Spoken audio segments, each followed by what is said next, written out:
Rebonsoir, chers téléspectateurs. Et puis, on est à la 41e édition du Festival international de cinéma Vue d'Afrique. On est donc ici à Montréal. Les films sont projetés au cinéma du Parc. Et je suis très content d'être donc accompagné par la réalisatrice d'un long métrage qui a été réalisé, si j'ai bien compris, au Sénégal. Présentez-vous et parlez-nous de votre film, l'histoire de votre film. Bonsoir, je suis Adama Binta Sow, la réalisatrice du film de long métrage fiction Timpi Tampa, qui a été sélectionné au Festival Vue d'Afrique. Donc, le film parle de... C'est un jeune homme, Halilou, qui lutte contre les standards de beauté toxiques en Afrique noire, particulièrement au Sénégal. Donc, il va inciter des femmes, des filles au teint foncé à aller se présenter à un concours de Miss étudiante qui est tout le temps remporté par les femmes au teint clair. Donc, c'est la valorisation de notre identité culturelle, l'acceptation de soi, la beauté du teint noir et voilà. Parfait, parfait. La deuxième question, parlez-nous éventuellement de votre équipe. Donc, vous êtes la réalisatrice et c'est qui a écrit le scénario et au niveau production, au niveau directeur photo, des choses comme ça. Je suis la scénariste également du film, je suis la scénariste et réalisatrice.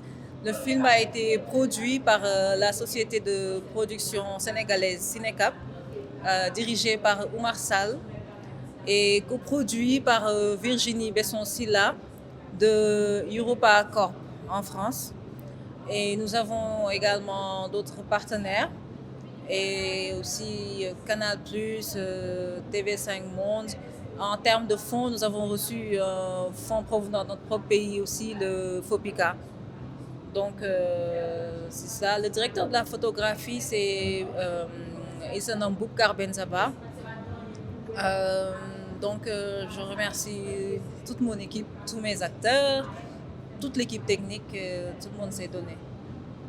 Parfait, parfait. Et puis, on sait que un réalisateur d'un film, que ce soit un long métrage ou court métrage, c'est le chef d'orchestre de tout le projet du film.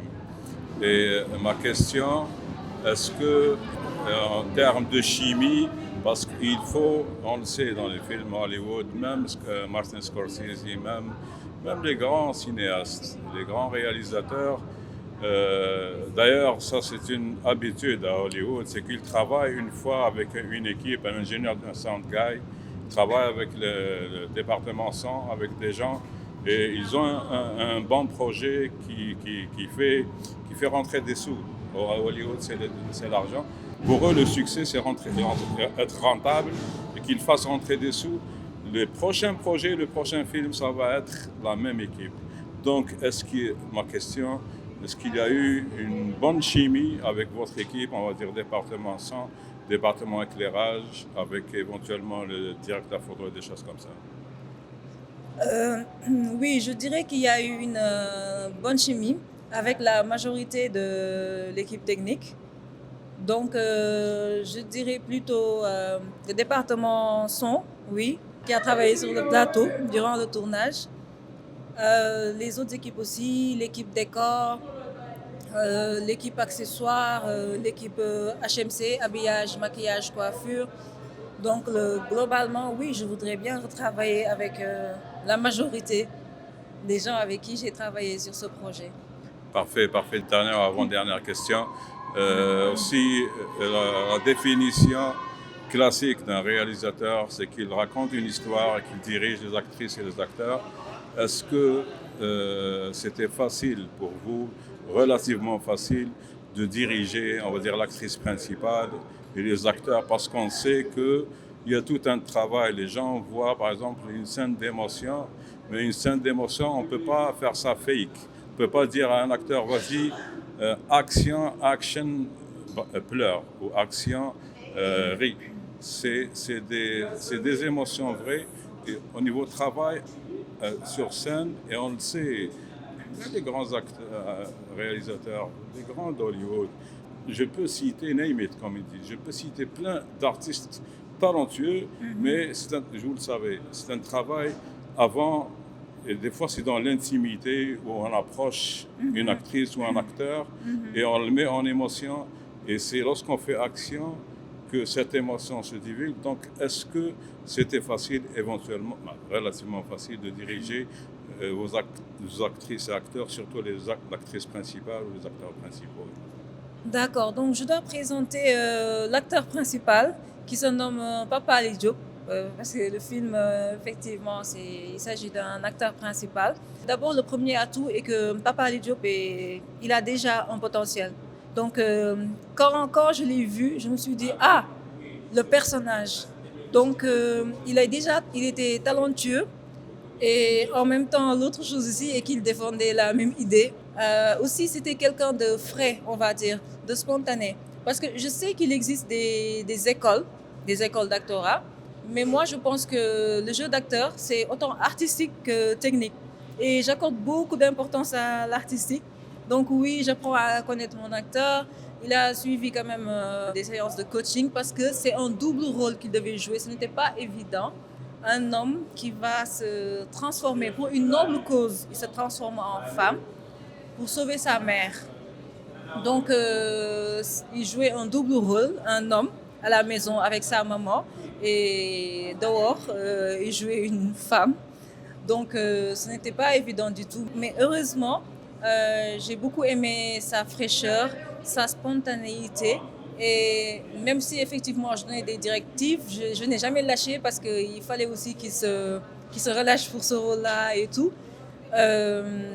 Il n'a jamais abandonné quand même. On sentait qu'il avait de la volonté, qu'il voulait toujours bien faire parce qu'à chaque fois il venait et me disait « Est-ce que tu es satisfaite ?